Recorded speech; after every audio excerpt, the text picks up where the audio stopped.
हे फार मोठा उद्देश आहे.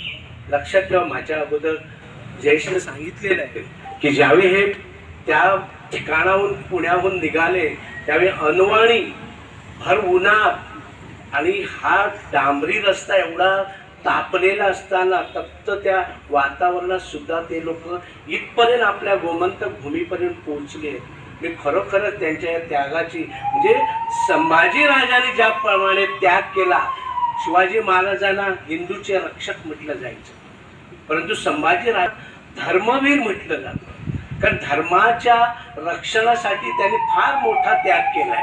स्वातंत्र्याच्या म्हणजे स्वराज्यासाठी केलेलंच आहे, परंतु शेवटपर्यंत शेवटच्या क्षणापर्यंत त्यांच्या शरीराची चाळण झाली होती.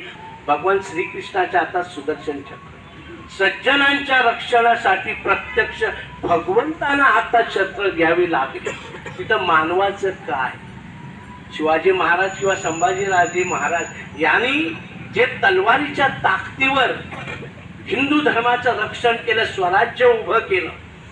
शिवाजी महाराजांनी ज्यावेळी स्वराज्याची स्थापना केली ते आपण कुठच्याही मंदिरात जातो आणि अमृताचा अभिषेक करतो. संभाजी महाराज आणि छत्रपती शिवाजी महाराजांनी केलेलं आहे ना, तर त्या कार्याची जी आहे ना, प्रत्येक युगायुगात कार्याची आवश्यकता जी आहे ती भासत असते.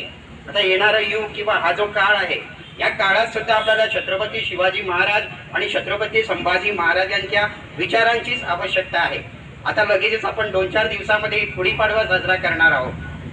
फक्त काही धर्मद्रोह्यांनी छत्रपती संभाजी महाराजांचा संबंध जो आहे, मृत्यूचा संबंध जो आहे, तो गुढीपाडव्याशी लावलेला आहे. ते थोडक्यात मी सांगतो आणि नंतर मी संपवतो. Subscribe Prudent social media channel and press bell icon for latest notifications.